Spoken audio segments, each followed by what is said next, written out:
தியானம் 2. ஆத்துமநேசரின் பாதம் 2ஆம் பங்கு. வேத பகுதிகள். ஜெப ஆலய தலைவரில் ஒருவனாகிய யவீரு என்பவன் வந்து இயேசுவை கண்டவுடனே அவர் பாதத்திலே விழுந்து அவரை மிகவும் வேண்டிக் கொண்டான். அசுத்த ஆவி பிடித்திருந்த ஒரு சிறு பெண்ணின் தாயாகிய ஒரு ஸ்திரீ அவரை குறித்து கேள்விப்பட்டு வந்து அவர் பாதத்தில் விழுந்தாள். அவர்களில் ஒருவன் தான் ஆரோக்கியமானதைக் கண்டு திரும்பி வந்து உரத்த சத்தத்தோடே தேவனை மகிமைப்படுத்தி அவருடைய பாதத்தருகே முகம் குப்புற விழுந்து அவருக்கு ஸ்தோத்திரம் செலுத்தினான். மரியாள் வந்து அவரை கண்டவுடனே அவர் பாதத்தில் விழுந்தாள்.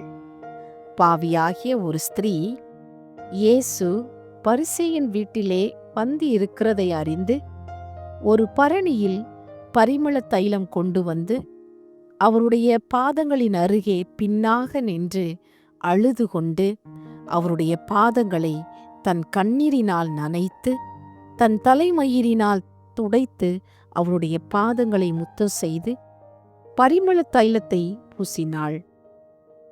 அவனை தேவதூதரிலும் சற்று சிறியவனாக்கி நீர் மகிமையினாலும் கனத்தினாலும் அவனுக்கு முடிசூட்டி சகலத்தையும் அவனுடைய பாதங்களுக்கு கீழ்ப்படுத்தினீர். போதனை. முந்தின தியானத்தில் நாம் இயேசுவின் பாத மகத்துவ பரீட்சையினால் அவர் பாதத்துக்கு கல்லும் பஞ்சாகும் என்றும் சகல நோய்களுக்கும் அதுவே வைத்தியசாலை என்றும் நோய் தீர்ந்தவர்களுக்கு அதுவே பாடசாலை என்றும் அறிந்தோம். அவற்றோடு வேறு சில மகத்துவங்களையும் இன்று அறிந்து கொள்வோம். முதலாவது, இயேசுவின் பாதம் விசுவாசி கும்பிடும் தெய்வீக சொரூபமாயிருக்கிறது. யவீரு என்பவனும் பேய் பிடித்த ஒரு பெண்ணின் தாயும் நன்றி அறிதல் உள்ள ஒரு குஷ்டரோகியும் லாசருவின் சகோதரியாகிய மரியாளும் இயேசுவின் பாதத்தை கும்பிடும் சொரூபமாக்கி இருக்கிறார்கள். கீழ்த்திசை சாஸ்திரிகளும் அவர் பாதத்தில் விழுந்துதான் பணிந்திருக்க வேண்டும்.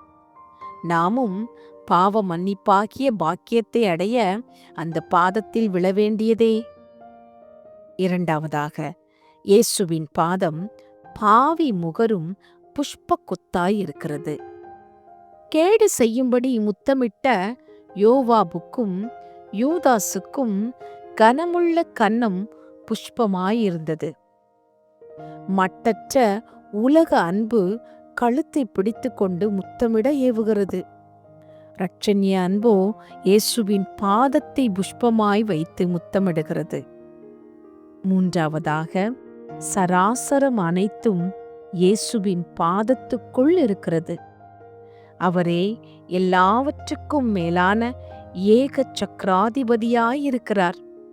பரலோகத்தில் உள்ளவைகளும் பூலோகத்தில் உள்ளவைகளுமான காணப்படுகிறவைகளும் காணப்படாதவைகளுமான சகல வஸ்துக்களும் சிங்காசனங்களானாலும் கர்த்தத்துவங்களானாலும் துரைத்தனங்களானாலும் அதிகாரங்களானாலும் சகலமும் ஆத்துமநேசரின் பாதத்துக்குள் இருக்கின்றன. இந்த மகத்துவத்தை நாம் இப்போது தெளிவாய் அறிய முடியவில்லை. எல்லாம் அவருடைய பாதத்துக்கு கீழ்ப்படுத்தப்பட்டிருக்கிறதின் பூரண காட்சி இரட்சகர் சீயோன் மலையில் வந்து நிற்கும்போது வெளிப்படும். தியானிப்போமா? ஆத்துமாவே, என் இரட்சகரின் பாதம் எவ்வளவு அழகானது! கொல்கொதா மலையின் மேல் நான் பார்க்கும் பாதங்கள் பாவியாகிய எனக்கு சமாதானத்தை கூறும் பொற்பாதங்களாய் விளங்குகின்றன. யவீரு தன் மகளின் மரண அவஸ்தை நீங்க வேண்டுமென்று விழுந்தான். நானோ பாவத்தால் சாகர நிலைமையில் இருக்கிற என் ஆத்துமாவாகிய மகனுக்கு நித்திய ஜீவன் வேண்டுமென்று விழுவேனாக. ஒரு தாய் தன் மகளை பிடித்த பேயை துரத்தும்படி விழுந்தாள். நானோ என் ஆத்துமாவில் பலவிதமாய் குடிகொண்டிருக்கிற கூட்டமான லேகியோன்களை அவர் துரத்தும்படி விழுவேனாக. சமாரியா குஷ்டரோகி தான் பெற்ற நன்மைக்காக ஸ்தோத்தரித்து இயேசுவின் பாதத்தில் விழுந்தான். நானோ என் அக்கிரமங்களை எல்லாம் மன்னித்து என் நோய்களையெல்லாம் குணமாக்கி என் பிராணனை அழிவுக்கு விலக்கி மீட்டு என்னை கிருபையினாலும் இரக்கங்களினாலும் முடிசூட்டும்படி இதோ விழுகிறேன். இரட்சகா, உமது பாதத்தண்டை இரட்சண்யம் உண்டு. பாவியான ஸ்திரீயை நான் பின்பற்றுவேனாக. பாவத்துக்காக நான் சிந்தும் கண்ணீரே என் இரட்சகருக்கு நான் பூசப்போகும் பரிமள தைலம்.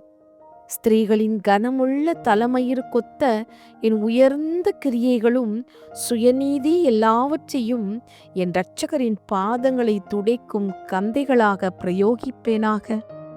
என் ஆத்துமாவே இனி ஒன்றும் சேதப்படுத்த மாட்டாது. என்னை சேதப்படுத்துபவைகள் எல்லாவற்றையும் இரட்சகர் தமது பாதத்துக்குள் வைத்து மிதித்து கொண்டிருக்கிறார். கல்லறையை பார்க்க போன ஸ்திரீகள் இரட்சகரின் பாதங்களை தழுவினது போல நானும் தழுவுகிறேன். பாவியான ஸ்திரீயைப் போல் சாஷ்டாங்கமாய் விழுந்து அந்த பரிசுத்த பாதங்களை முத்தமிடப் போகிறேன். நான் அவர் பாதத்தை முத்தமிடாவிட்டால் கொஞ்ச காலத்திலே அவருடைய கோபம் பற்றி எரியும். அப்பொழுது நான் என்ன செய்வேன்? பாவியான ஸ்திரீயைப் போல் அவருடைய 2 பாதங்களிலும் விழுந்து முத்தமிடுவேனாக. ஆ, என் ஆத்துமாவின் மல்லிகை மலரே, முல்லை பூவே, கல்வாரி மலை தாமரையின் மலர்ந்த புஷ்பமே, உமது பாதமே கதி. இதோ அதை முத்தமிடுகிறேன்.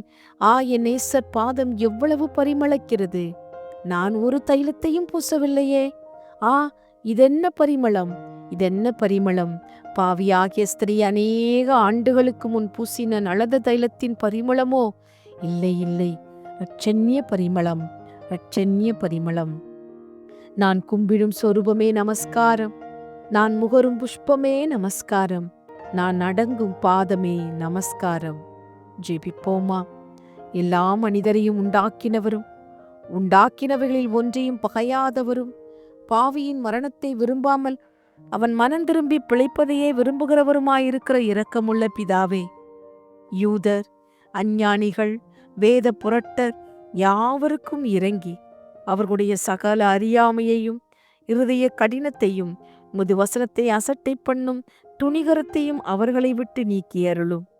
இந்த ஜாதிகளும் அவர்களுடைய அதிகாரிகளும் ராஜாக்களும் உமக்கு விரோதமாகவும் நீர் அபிஷேகம் பண்ணின இயேசுவுக்கு விரோதமாகவும் கொந்தளித்து நின்று மெய்யாகவே கூட்டம் கூடி ஆலோசனை பண்ணுகிறார்கள். கர்த்தாவே, அவர்கள் பயமுறுத்துதல்களை தேவரீர் கவனித்து அவர்கள் கட்டுகளை அறுத்து அவர்கள் ஆலோசனைகளை அபத்தமாக்கி உமது குமாரனாகிய எங்கள் இரட்சகரை மகிமைப்படுத்தி அருளும்.